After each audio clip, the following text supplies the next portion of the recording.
Okay, guys, let's get started. Let's get started with this lecture. They still haven't fixed the microphone. How great is this university? Anyway, but before we start, let me make an announcement. It's award season these days, so let me mention that for the following reason, because actually there's hardly any incentives for providing good teaching. Seriously, this is sort of how this university goes. This is the only feedback, one of the few feedback mechanisms that we have. So think about it. I don't know, all the people that you've been involved in and that you see. It's really something where you can make a difference. Yeah? It doesn't matter at the end of the day. Okay, but before let me get started with the lecture today on social norms and on false enforcement. So what is this false enforcement thingy that I want to talk to you about today? Well, it is about social norms. And so first we talk a little bit about what social norms are, and then we think a little bit about why we follow social norms, in particular why we follow social norms that don't seem to make sense. Right? Because we can agree some norms make sense. It's useful that we behave in a certain way, and maybe it used to be useful to behave in a certain way, but then other social norms, and I will show you some examples, they don't make any sense at all. And this is sort of where it becomes interesting. Why do we have norms that don't make sense? Yeah. So, and then we'll talk about two possible explanations for that, and then we kind of get started talking about false enforcement, which is basically enforcing something that you don't really believe in, but you make others behave according to it. Because it makes you look better. Yeah. Anyway, but first we'll get to that. Let me talk a little bit about social norms. You know, we all know social norms. You know, you get off the bus, you say thank you to the bus driver. You do all sorts of other things. Norms are basically unwritten rules about how to behave, and they provide us with an expected idea of how to behave in a particular group, situation, or culture. Yeah? So there are certain norms that, I don't know, even we are following right now. So a norm that I'm sitting here and I'm talking to you. Yeah. And normally a norm would be that I shouldn't be cursing, but I do that all the time. So apparently I'm breaking norms. But then you're breaking norms too, you know, when you're sort of chatting with your neighbor right now. Yeah? So, but you see, norms are there, and it's a very sociological thing. How do those norms come about? It's a very interesting topic. But then also, how do they get maintained? And even more so, how do they get them maintained when they don't seem to make sense? Okay, social norms, you know, some other examples that we have, you know, you have normally direct eye contact with the person when you're speaking with them. You do not curse in polite conversation, or you say please and thank you, and these like things, or or you stop at the red light, or you flush the toilet, or you don't talk with food in your mouth. Yeah? And when you kind of start looking, once you kind of think about that a little bit, you see norms in your life all around you. Yeah? And probably you never even thought about why you're behaving there in a certain way, or why there are certain norms. Because that's just how it is, right? That's sort of how you were brought up, but think about it. Hang on, why are these things there in the first instance? Yeah? So why do we have social norms? Why do we have social norms? And a perfectly reasonable explanation is, well, because they make sense. Yeah? And there you could even have an evolutionary argument saying that people who followed certain things, who followed certain rules, they had a higher chance of survival, and at the end, you know, that's sort of how that particular rule survived. And then nowadays we follow that rule. Maybe now there's no need for it anymore, but we might still follow that rule. Which then is a questionable thing, like why didn't we stop doing it? You know? Why do we still, treat our food in a certain way, even though we might not have to do that in order to survive anymore, because it's safe, right? So, what the general answer is because norms are useful. You know, that's sort of like a straightforward explanation for that. And then, you know, you have all sorts of big theories that come here into play, and they kind of try to, apply it to something like why do we have norms? And then you can have a functionalist theory. You know, this is stuff you came about in your Foundations of Social Theory course. A functionalist view would say that norms are useful to the society at large. You know? You could have a conflict theory perspective to it, which would say that norms are useful to the dominant groups, the people who are in power. Okay? And that's sort of why norms persist, because they seem to help people who are in power to stay in power. Well, in that context, there's a very interesting book by Norbert Elias on the process of civilization. If you ever want to read about a story about how people started to, follow certain norms at the court in France about eating behavior and so on, it's fascinating to read. It's really, really fascinating to read about how people started to cut meat, or then how they stopped spitting into the corner, which is what people used to do at dinners, spit in corners, like a very official dinner. And but now we don't do that anymore, obviously, right? Or you could have an utilitarian view.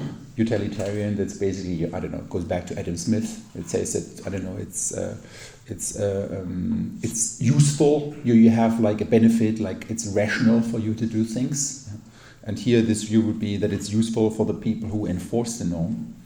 But, well, that's so far so good, but that doesn't explain why we have unpopular norms. Why do we have norms that people don't really want to have, or why do we follow them? And even more so when we have norms that don't make sense. So just a few examples that I have on that light. It used to be a norm in China for over 1,000 years to bind the feet of young girls. What that is meant is like basically the toes were sort of wrapped around the sole. It's crazy, yeah. And when you see other pictures, it's really a deformation of the foot, right? It's horrible for 10 years, and basically they walk then on their toes like that, wrapped around that, and the foot gets completely deformed. That was a very strong norm to do that. Luckily nowadays they don't do it anymore, but it used to be there for over 1,000 years. So why did people do that? It didn't make sense at all. Another example, we still have that. We still have female circumcision in Africa. Yeah, I'm not going to go into the details here, but it's basically cutting with a knife or with a razor the genitals of women. It doesn't make sense. But it's a norm to do that in certain regions. Yeah, it's a very strong norm. Or even more so, once you start reading on that, it gets even crazier when you look at mass suicides. So the biggest one that happened along those lines was in the 1970s. Is like the People's Temple. When you Google that, People's Temple, you read stories about that, about this, this preacher, what's it called, Jack Jones or John Jones, I can't remember his name, this is this guy. And basically he made 800 people commit mass suicide. And they kind of knew that they were drinking poison.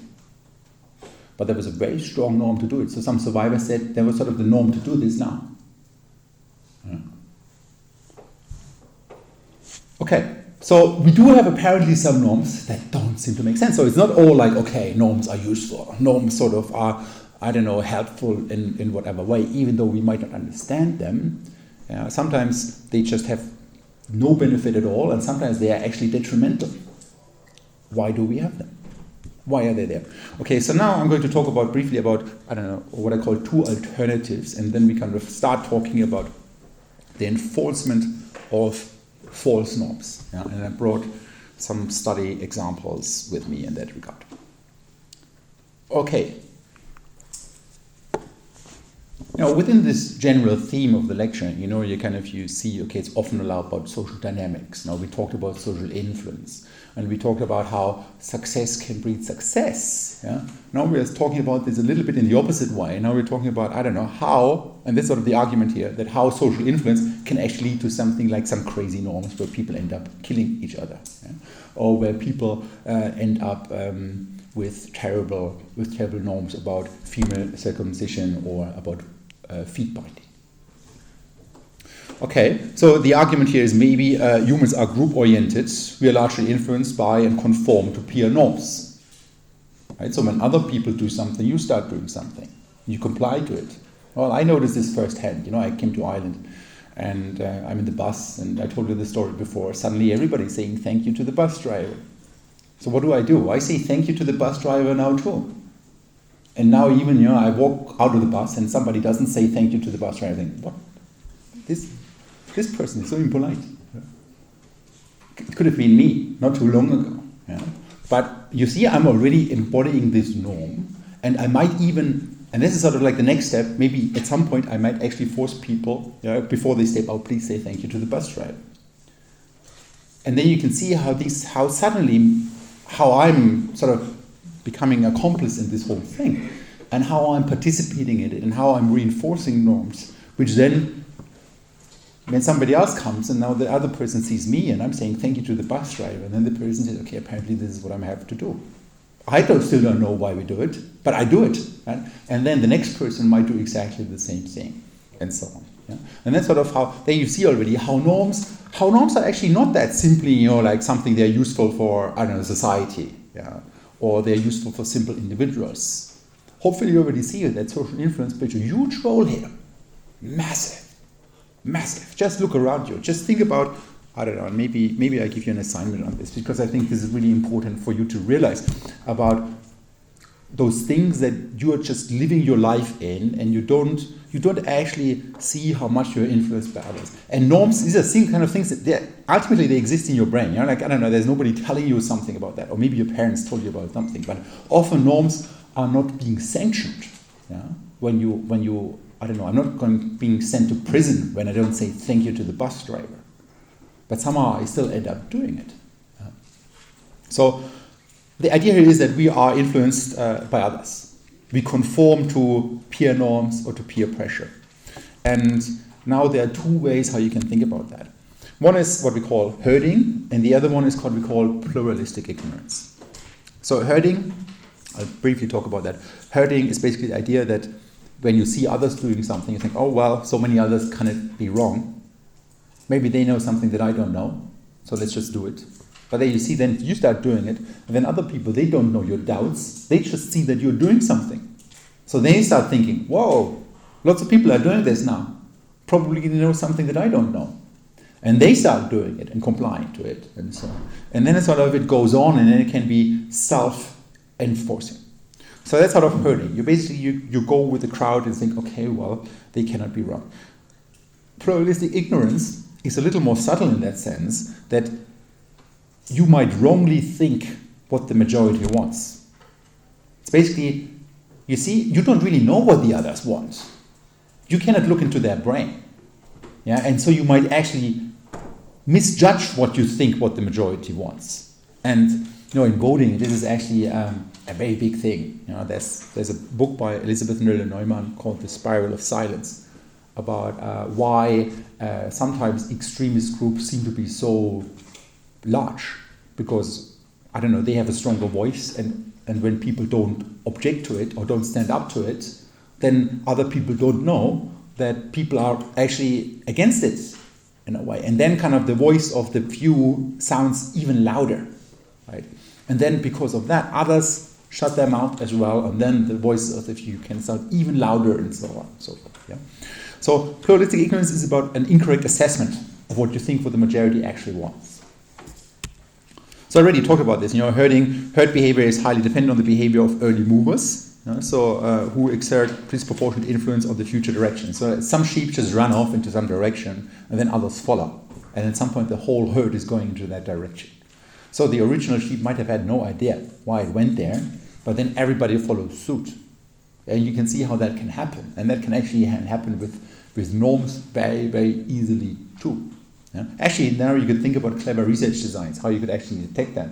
Because if that is the case, then, when you look at different circumstances, sometimes a sheep should run off into this direction, sometimes a sheep should run off into that direction, and if others follow suit, you should have sometimes the herd going over here, sometimes over there, but not necessarily always in the same direction in a way, yeah? Because it's just depended on the initial early mover, the first sheep that ran into a certain direction. Yeah? Which is sometimes a little concerning difficult for some sociologists to grasp, because essentially I'm telling them that lots of people are doing something and there might be no good reason for that. It might be just a randomness to begin with, and then social sciences kicks in. And then social sciences kicks in and reinforces this randomness at the beginning. So that's sort of like a different kind of thinking nowadays, where folks like me and some of my colleagues that I have, not here but abroad, we start thinking along that. We start thinking along those lines that randomness is sometimes not the problem, but it's the solution to understand the social phenomena that we observe. So people follow the crowd and are led to decisions that are sometimes inconsistent with or even contradictory to what they privately believe. Herding.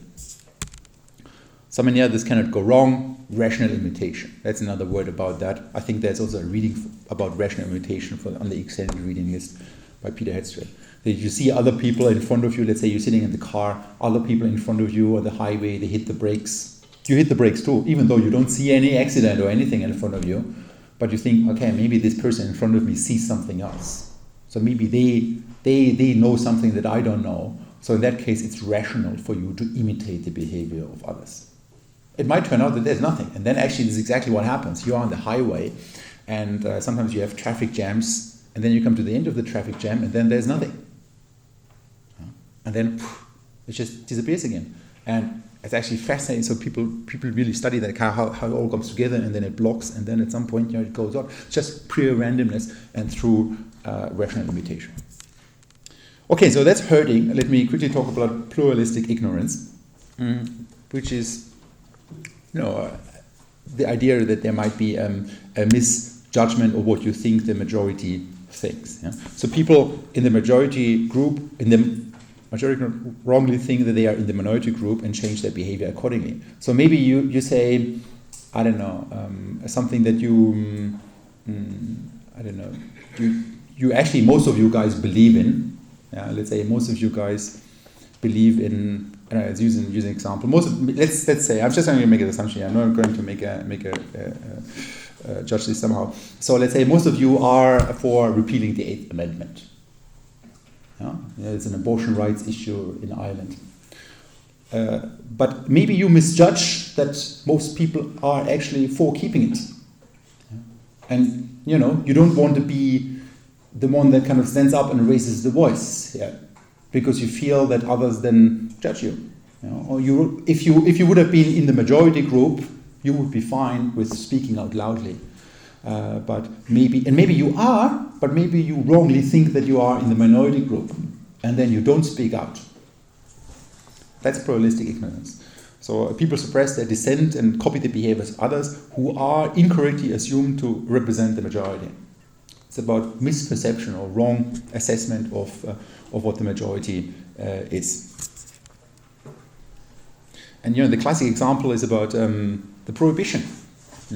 Prohibition, remember, I was back, 1920s or something, in the United States, where alcohol was made illegal.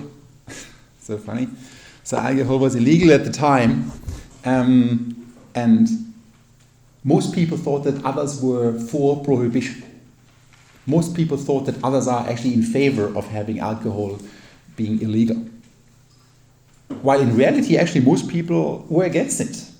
But nobody spoke up about it, including those. And the thing is, there you see how then a small minority group, and that's exactly how it was in the case of prohibition, a small minority group of people who are actually in favor of prohibition, so who wanted to get rid of alcohol, how they kind of had a very loud voice. And what actually was the majority at some point thought that they are the minority, and they didn't raise their voice. And you might think, okay, well, this is a long time ago. Well, actually, it's very, very timely. So people did these studies on alcohol with guys like you, with college students. There are lots of studies on this, with alcohol and drinking behavior and norms around drinking among college students. People in their, high school students or people in their early 20s. And there's now one result from those guys, Perkins and Craig, 2003. They had a study where they looked at alcohol consumption in schools, middle schools, and the actual consumption was 7%. So it was actually really low. You always remember this sort of kids. I don't know how old they are, maybe 14 or something like that, 15, no clue. Maybe something like that. So it was relatively low. However, now you see the perceived use. So when you ask people what they think, how many other people drink alcohol, was much higher. So people thought that others drink more alcohol than they actually do.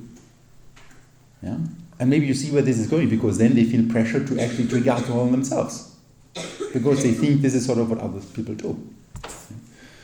So in high schools, you have similar numbers there. The actual use was 29%, but the perceived use, so I don't know, people who drink alcohol was 60%. It was twice as high. It's a huge difference in people wrongly thinking that others drink alcohol while in fact they don't. It's a bit like drugs. Yeah, I don't know. You want to be cool, and say, okay, well, I'm smoking a joint here and there once in a while. Yeah, well, because you think this is sort of like the cool thing, and because you think, I don't know, that's sort of what your peers do. But in fact, often they don't. And this is sort of what the study showed. And here, sort of, I don't know, some other examples about a study where they had, again, it's about alcohol consumption of people in grade 6 to 8. Don't ask me how old they are in American schools. And this is actually how often they do drink. That's sort of the personal use is on the left. And then you see the perceived norm, what they think what it is in the population. Yeah, and you see a big, big difference. So our behavior is influenced by our perceptions of what others think and do. And I hope we can all agree on that. Or I don't know, hopefully I convinced you so far with that. But now you might see that these perceptions are often inaccurate. They might be wrong. We make mistakes. Or we have a wrong idea about what other people are. And then if it is the fact that then we change our behavior, which then might again feed back into change the perception that other people have about what we do and what the whole population does, you can see how this thing can reinforce itself. Yeah? Okay, so our perceptions can be wrong.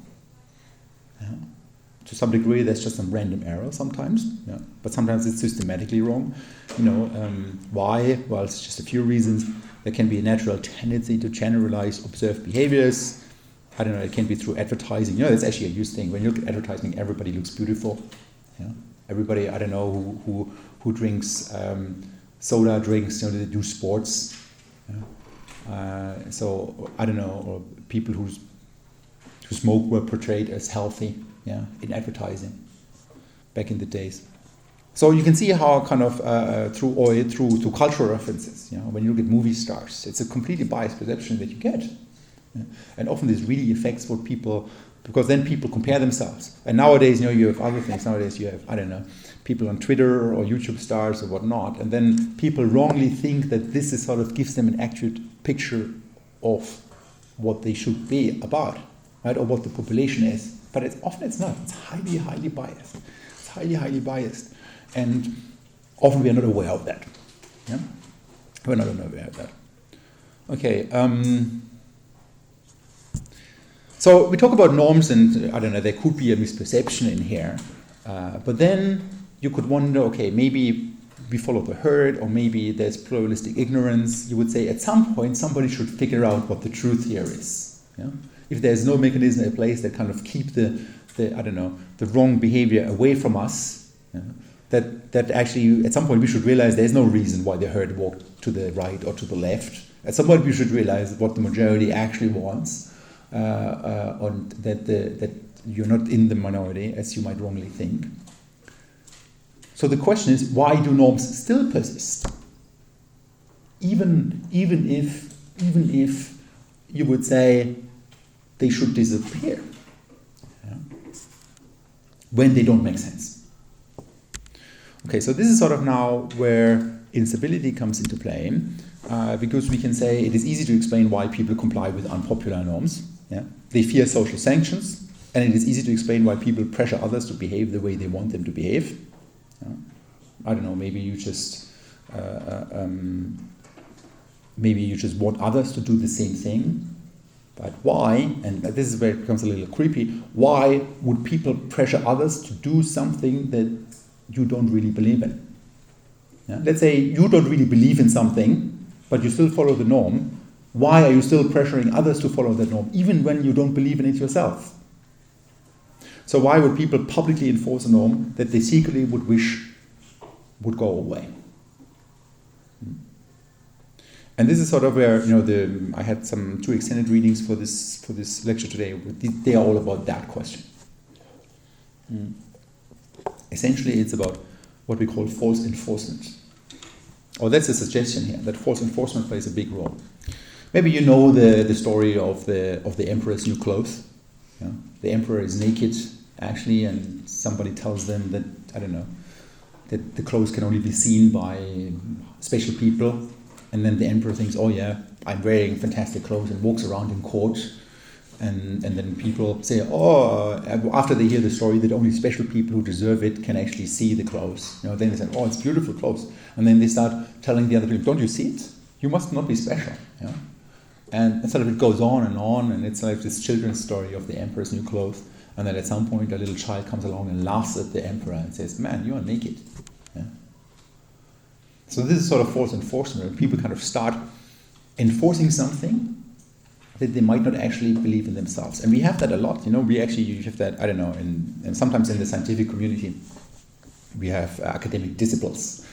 I remember in the first lecture I gave you a text to read, The So-Called Affair, which just was complete utter nonsense. It didn't make sense. But actually there's an experiment, I don't know if you have the time to get to that, but people did an experiment with exactly this text, where they gave that text to people to read, you know, and then afterwards they kind of had and then people kind of made a public announcement about what they thought about this text, whether it was good or bad. And then afterwards they had people reading those other people, the judgment of other people. And then it turned out that people started to punish those who rated the text down. So let's say there's something very complicated and you don't understand it. Your friend doesn't understand it either, but then you tell to your friend, don't you understand it? You must be stupid. I'm so much cleverer than you. Yeah. This is false enforcement, where you then actually, even when you don't believe in it yourself, and that's so easily done in the academic world. God, I see it all the time, and I hate it. If you want to give me an analogy, write something in a complicated way, yeah? Because often I think this is just really where people are hiding, masking that they actually haven't really understood it. So when something is written in a complicated way, don't praise it. Because often there's nothing in it, and very easily people start then praising things. They become disciples of something because they don't want to appear to not understand it. Yeah. So we have it there. I don't know. We had it with witch hunts or whatnot. That's another example. Let's not talk about that. Art is a very famous example for that. Yeah, let's say you go to an art class or you go to an art exhibition. You look at something, and then you don't understand it. And then somebody else is next to you and you praise how beautiful it is. Why? In order to show to the other how much you understand about art. Yeah? Even though the other person might not understand it. So, other examples of compliance with and then enforcement of privately unpopular norms. You know, here, for example, the exposure of the politically incorrect by the righteously indignant, who thereby affirm their own moral integrity. Right? So you basically point at somebody that this is politically incorrect, even though you are not behaving in a correct way yourself. But by pointing that out, you kind of give the appearance of being politically correct. Or about gossiping about a social faux pas, you know, like a mistake where people do something that is like a little, but you don't do that in public, you don't do that in a social group. By snobs. And in order to do so, those snobs, you know, they kind of are anxious to affirm their own cultural sophistication. So you tell other people, oh, you don't know that you use this knife or this fork like this, you know. Even though I don't know, I wouldn't know it myself, or actually I don't really know why I'm doing it. I don't really believe in it, but I'm doing it in order to show off to other people, not only that I know how to do it, but I also tell them you have to do this. Right? So it's sort of like I force others to use the knife in the same way, right? In order to show off my own cultural sophistication. Or the public adoration of a bully by fearful schoolboys who do not want to become the next victim. Right? Maybe we can relate to that. A bully, you know, somebody who's, who's beating up other kids in school. And then people admire that guy publicly because they don't want to get beaten up later on. It's basically the same thing. It's the same thing like false enforcement, you know, instead of just pointing things out. Okay, so false enforcement is the public enforcement of a norm by people who privately oppose it. And as it turns out, this mechanism makes norms very stable. That's sort of why we talk about it here. I told you the story about the emperor's new clothes, you know, the emperor's dilemma. There's a paper about this in the American Journal of Sociology. Damon Sentilla, Rob Willer, and Michael Macy, all three great guys. They use a computational model A computer simulation is very simplified. I don't want to go into the details here too much, maybe in another lecture at some point. But basically they show that these norms can survive when people start falsely enforcing them in order to show to other people that they are sincere about them, even when they are not. It's basically this mechanism that I just talked about. They just put that idea in a computer model, and then they see what do we need to have in order for norms to survive. And then they show that this mechanism of false enforcement can make norms incredibly stable. So, what it's about, the secret of success is sincerity, and if you can fake that, you've got it made. Good one. Well, naturally, the best proof of the sincerity of your confession was you naming others whom you had seen in the devil's company. That's like another example. But I talked about that already before. So what do they do in that paper in a nutshell? I don't want to jump into the details, but as I said, they use a computer simulation as an agent-based model. And often these computer simulations are incredibly simple. They're incredibly simple. There's basically just a simple rule. I don't know, there's a lot like in the computer like virtual people, and they behave according to a certain rule, depending on what the people around them do. Often you even put them in an artificial grid, like on a square space, like a checkerboard or something like that.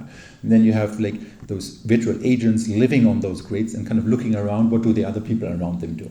And if a certain amount of other people behave in a certain way, they might behave, or if they feel pressure to enforce, they might start to enforce a norm. So basically that's what a computer simulation is. But a computer simulation is very, very useful for us in the social sciences because it allows us to study exactly these kind of dynamics, where one thing might lead to the other, which might lead to the other, which might lead to the other. And often sociologists are not good in grasping that. But nevertheless, it can be incredibly powerful processes. Like as I said, like sometimes people just walk off in the whole crowds of people. A lot of people would then think, or even sociologists would think, okay, there must be a reason why they walk over there, because they don't look at how individual sheep or different people influence each other and how things then come about.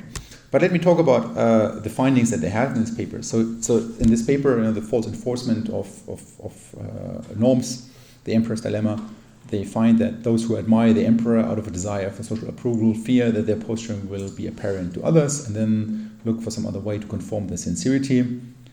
And enforcing the norm actually can be a pretty low-cost way to fake sincerity. I don't know, maybe it could be a little exercise for you to think about at home when this actually happens, where people enforce a norm to fake sincerity. Okay, so they have these computer simulations, there are details, there are mathematical equations, but at the end it's really just a simple way of deciding how these agents should behave when somebody else behaved, and then you have an update rule, and then people look at, has the world changed around me, and then do I change my behavior, and so on. Essentially what they do find in this is that false enforcement can make unpopular norms extremely stable. And then a small number of true believers suffice to generate norms that most of the people do not want. Which is fascinating. So only a few people can suffice that actually believe in it, and at the end, everybody believes in that norm. And then actually, you can even show, and they do that in their paper, then when you take out those true believers to begin with, the norm can still survive. So nobody is in there that wanted to have it anymore. No true believer anymore. But the norm still survives. And it's still being reinforced. Why? Because people, especially the people who don't believe in the norm, use the enforcement of the norm to fake their sincerity about it. Okay. So, applied now, coming back to our college freshman thing with alcohol consumption and so on. Let's think of this through. So this could mean, okay, college freshmen who worry about social acceptance may be tempted to drink and to celebrate intoxication, basically getting wasted and drunk, in order to appear cool. However, they must not appear to be motivated by this goal, or they risk being scorned as a poser, right? So if they just say, oh, no, you just want to be a poser in here. So what do? Well, that is not enough to just party. They must also express their belief that drinking is cool and act accordingly, thereby adding to the social pressure that leads others like them to join in.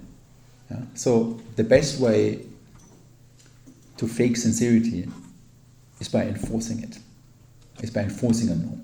So the best way to show that you are not just drinking in order to get social approval and be cool is to behave in such a way that others then get drunk too.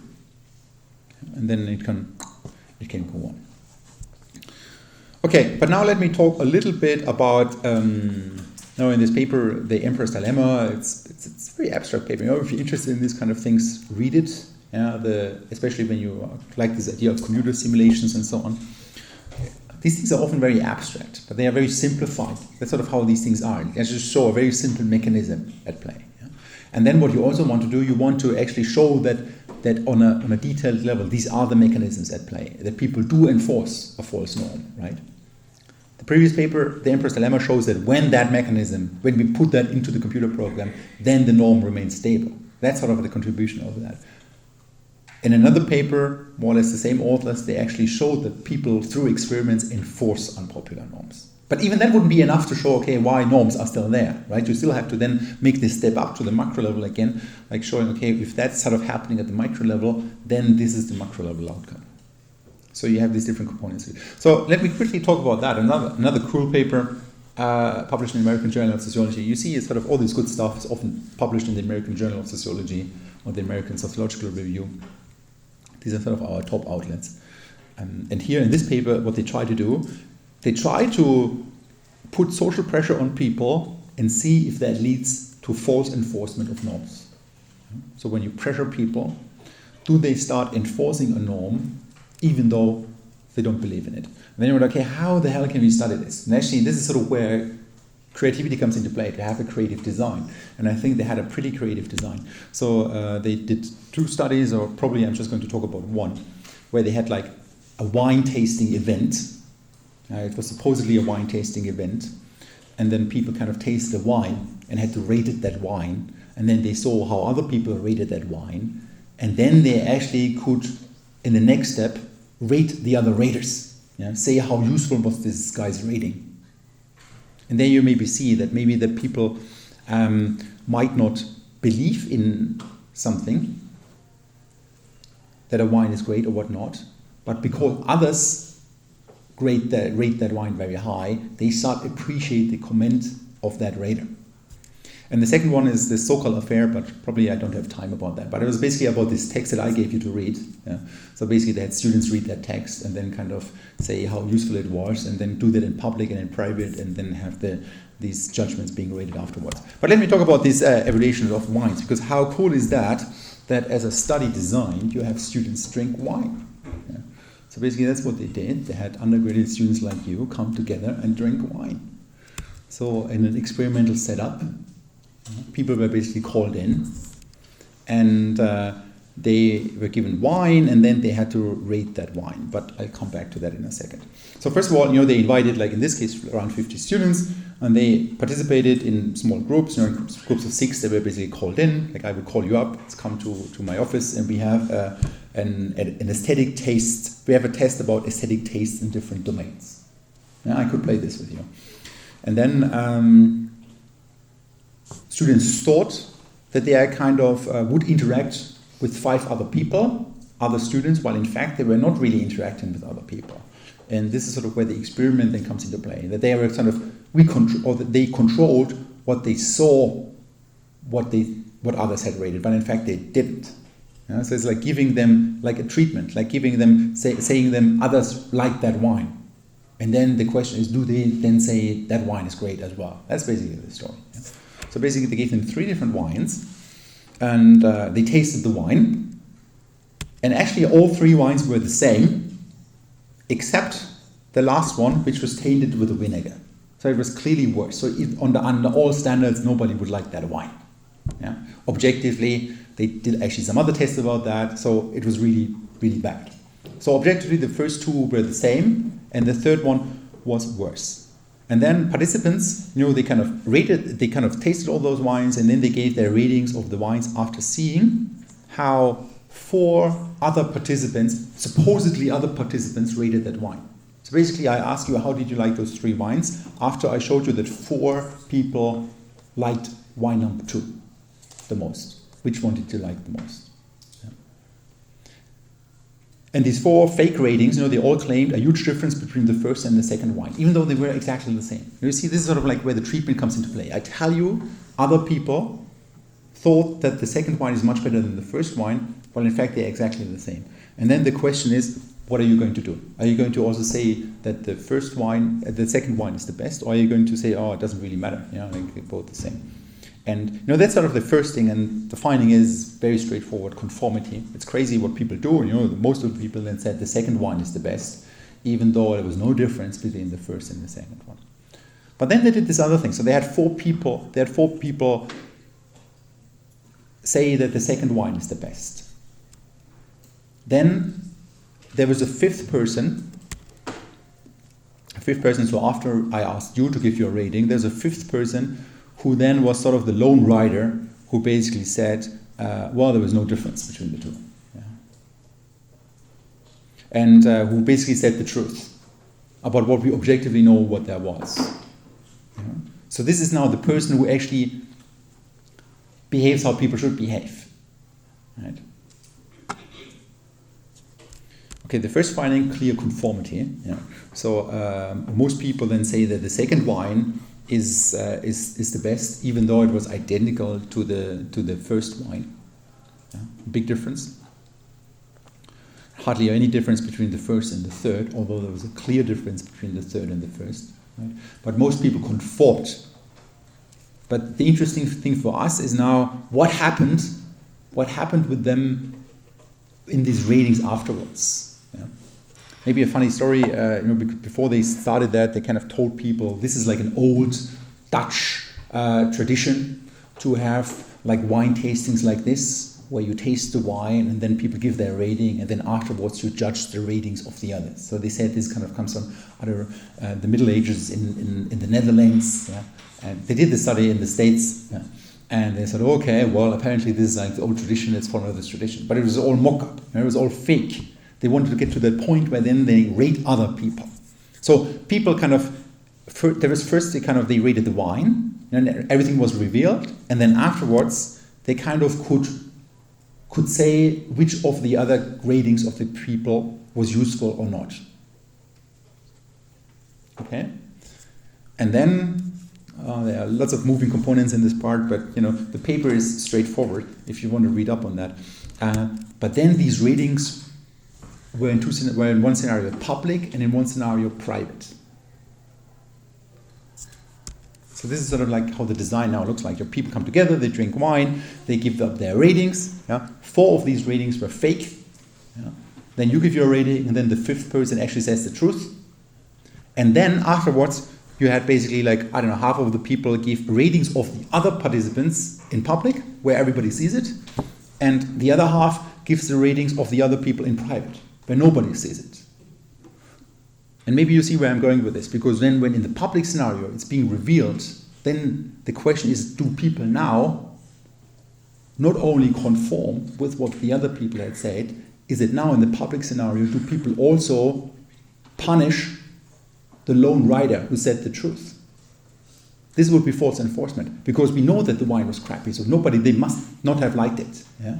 But still they conformed with what they thought was the majority. Now the question is, do they falsely enforce this norm with the person who deviated from the conformity? Yeah? And these are sort of results. So now you have we have private and public. Remember, public is basically like people gave their judgments of others. They said, okay, your rating was great, your rating was shitty, or whatnot. Right? While in private, it was not revealed to the others. And now we have conformist and we have deviant targets. Yeah? The deviant target is basically the lone rider. Yeah? That's sort of like the guy who kind of said the truth, while in fact it was, who said that, there's no difference between the first and the second one, and the third one is basically crap. But everybody else said that the second one is great. Now that's not like the conformity, that's not like the group pressure here. And the deviant target is like the lone rider. And what you see is that now when you kind of compare the ratings that people gave to others, basically these are sort of box plots. Yeah, you see like what is the rating that people gave to others who either, now the white bars are the lone rider, or others who stayed with the conformist group. And now the big difference you see is that when people gave their ratings about others in private, they valued the lone rider who said the truth. Yeah? That person got a higher rating. That's sort of what this higher number means. So like, no, it's a 3.5 up there. We basically, do you see it? We are up here. Yeah? That sort of means like the lone rider was rated higher than the people who kind of went with the majority. But once they had to give up their rating in public, where everybody could see it, this flipped around. So then the lone rider didn't get a good rating. And people gave higher ratings here and here to the people who followed the group. So that's basically evidence, which is sort of like you need to have a bit of a complicated setup in a way to get to this point, but I think they really did this in a nice way to show that people don't just comply with the norm. They are not just conformist, but they actually even enforce a norm when they do that so in public. Yeah. In private, they wouldn't do so. So students complied with the normative opinion to favor one wine over the other. When rating of others was public, students sanctioned the lone deviant. When rating of others was private, students did not sanction the lone deviant who said the truth. Yeah? So social pressure to conform to a norm can lead those who conform to also sanction others for not conforming. It's false enforcement. Group members, having already conformed to a norm, will also enforce it to signal to other group members their sincerity of their conformity. Okay, what will we take out of this? Well, we shouldn't necessarily assume that enforcers believe the views they pressure others to adopt, which is a little crazy now. But maybe this kind of makes you think now a little bit why sometimes people around you behave in a certain way. Maybe they don't really behave like that, but maybe that's sort of their way of faking sincerity. And then maybe you see the dynamics that can come into play, because then if you are affected by it, you might start behaving in a certain way, and you might even end up being the one who then enforces the norm. Yeah. So when you read up on the paper, there's, the last one that I talked about, there's also this example of this so-called affair that we talked about in the first lecture. They did an experiment with exactly the same thing, same setup, but I'm not going to talk about that. Yeah. Instead, on Friday, we're talking about tipping points. Tipping points. So this is a reading Malcolm Gladwell. It should be a really easy read, to be honest. So if you skipped some readings, this is an easy one to jump back in. It's very easy. It's written by a journalist. See you on Friday.